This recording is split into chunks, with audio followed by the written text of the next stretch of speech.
Fala pessoal, beleza? Meu objetivo nesse vídeo aqui é passar para vocês como é feito o relacionamento de um para um dentro do Laravel. Então, o que que seria um relacionamento de um para um?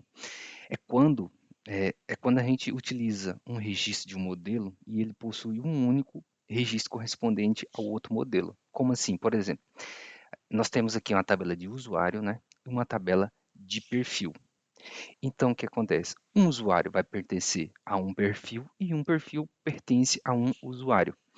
Eu tenho aqui, eu fiz aqui vou te mostrar aqui na tela do computador agora, exatamente o que eu acabei de falar aqui. Então, são essas duas tabelas e, e aí o que acontece?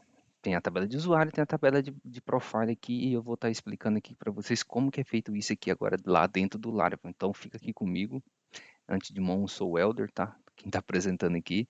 Então vamos lá, não sai daqui antes de, quem sabe, deixar um like ou um comentário aí positivo, negativo. Se puder contribuir com algum passo aqui que eu deixei aqui de dizer, de explicar na aula, deixa aqui no comentário abaixo e vamos que vamos então.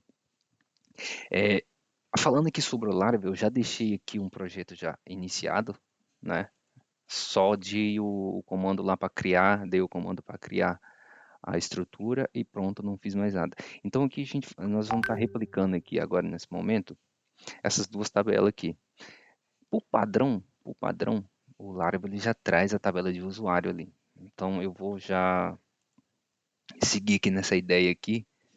Deixa eu só abrir elas aqui, database, migration. Então já temos aqui a migration de usuário. Então para a gente seguir esse exemplo aqui que está aqui nessa estrutura, vamos estar criando somente a tabela de profile, tá? Então vou estar abrindo aqui. Show. Vou abrir o terminalzinho aqui. Vamos digitar aqui o comando aqui do próprio Laravel, que é o PHP Artisan make model. E vamos criar o nosso modelo chamado profile. Então, P maiúsculo, profile. Menos M, na realidade que nós estamos criando a model, no caso, né? Falta um L aqui.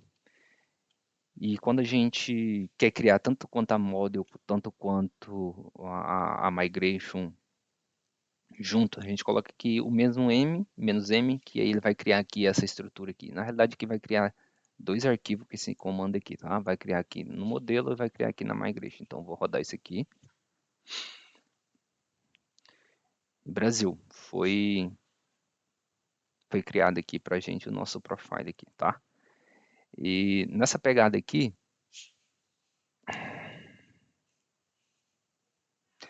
Bio User, eu vou estar passando para minha outra tela aqui para mim fica mais fácil para mim estar copiando essa parte aqui, tá? Deixa eu só organizar. Então aqui do nosso lado do profile, vamos estar criando só aqui alguns campos aqui de exemplo, né? Vamos estar criando aqui o campo uma string, eu vou chamar de Bill, tá?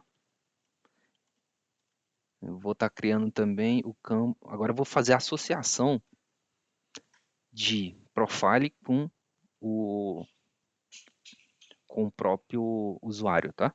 Então vamos lá, foreign ID, vou criar o campo aqui nessa tabela chamada user ID, tá?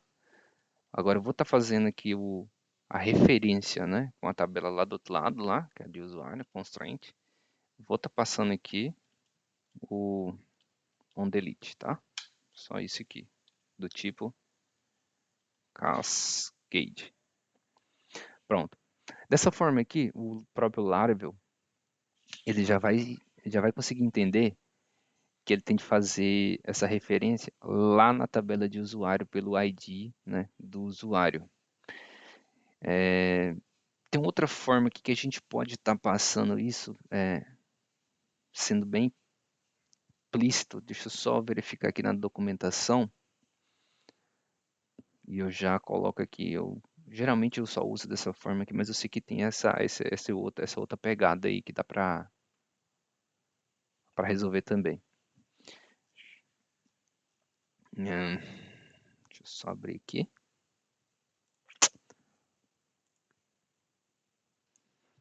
Não localizei aqui na documentação, mas em um projeto que eu já tenha utilizado aqui anteriormente, ele vai seguir essa linha, essa linha de raciocínio aqui.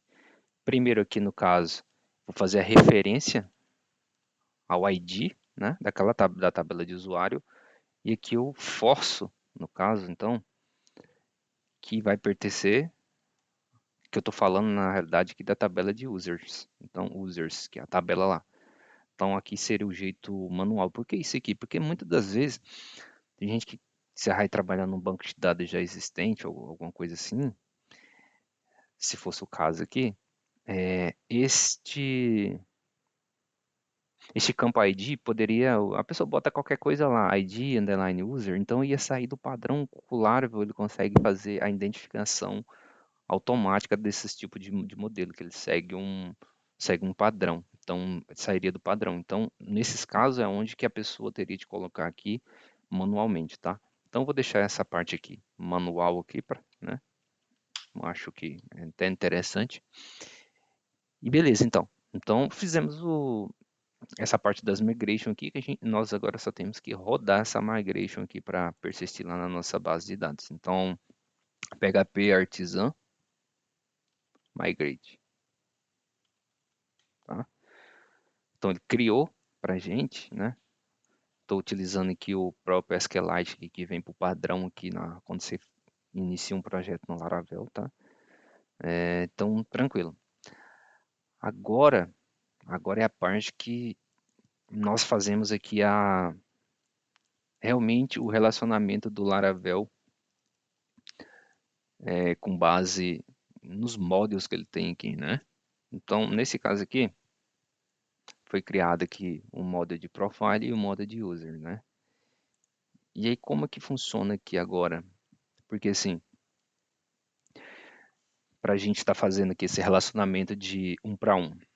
Nesse caso aqui, nós temos que criar nessas classes aqui que foram geradas aqui pelo Laravel, pelo comando do artisan, alguns métodos que vai conseguir fazer o relacionamento quando a pessoa for chamar lá, quem sabe lá no controller. E o que eu quero dizer? Quando a pessoa chamar o profile, vai trazer quem é o usuário daquele profile, né? E quando for inverso também, chamar o user, vai chamar tanto quanto o profile daquele usuário. Então, é aqui que vamos estar fazendo essa interação aqui. Para fazer essa interação, vamos utilizar aqui dos nomes que o próprio Laravel tem aqui para fazer essa interação com o banco de dados. Nessa ideia aqui de um para um, a gente vai utilizar o has one de um lado e do outro lado vamos utilizar o belongs to, tá? E como que podemos identificar quem fica de um lado e quem fica do outro? Como assim é do quem fica do lado? Quem vai ficar na classe de usuário e quem vai ficar na classe de profile, tá? Então, resumindo como que vai funcionar aqui, eu vou estar criando aqui, vou começar aqui criando a função public function. Vou estar chamando aqui desse lado, como estamos no profile, vamos chamar aqui de user, tá? Show. E vamos dar um return. E para esse lado de cá, a gente vai colocar o belongs to. Então é this belongs to. Vamos estar chamando aqui a própria classe de usuário aqui dentro, tá? Então, class. E por que é belongs to desse lado aqui? A regra é a seguinte. O belongs to, ele vai pertencer, sempre vai ficar na tabela aonde que pertence. E como assim onde que pertence? A tabela profile, ela pertence ao profile, perdão, a tabela profile, ela pertence ao usuário, porque lá na migration, tá? Aqui na migration a gente deixou claro que estamos criando um campo chamado user ID. Então é ela essa tabela é responsável por pertencer, tá? Pertencer. Já a tabela de usuário, ela possui relacionamento com a profile. Então, uma possui e a outra pertence, tá? Então, nesse caso, quando estamos falando de algo que pertence, tá? Pertence, deixa eu colocar aqui, ó. Pertence no caso de um para um, pertence vai significar que nós temos que utilizar o belongs to, tá? Nós temos que utilizar isso aqui. Pertence, vou colocar aqui, ó. One, two, one, que é um para um, usar belongs to. Por quê? Porque é nessa tabela, tá? Que se encontra o user ID, nesse nosso contexto aqui. Então é isso, tá? Desse lado fica dessa forma. Agora vamos para o outro lado, que é onde que a gente vai criar uma função também, só que aqui vamos fazer o relacionamento de has one, tá? Então, vamos lá. Vou usar esse helpzinho aqui. Se desse lado aqui estamos na classe user, vamos fazer referência lá com profile, então vamos criar uma função aqui chamada profile, tá? Profile. Vamos fazer um return. Vamos lá. This. Vamos chamar aqui o has one. E aqui vamos estar chamando então a nossa moda de profile aqui dentro, tá? Ponto vírgula no final. Então, a pegada é essa daqui. Quando possui, a gente vai utilizar, na tabela que possui, a gente vai utilizar o has one, e na tabela que pertence, vamos estar utilizando o belongs to. Então, resumindo, a ópera do negócio seria exatamente essa pegada, tá? E muito obrigado por você estar aqui até agora.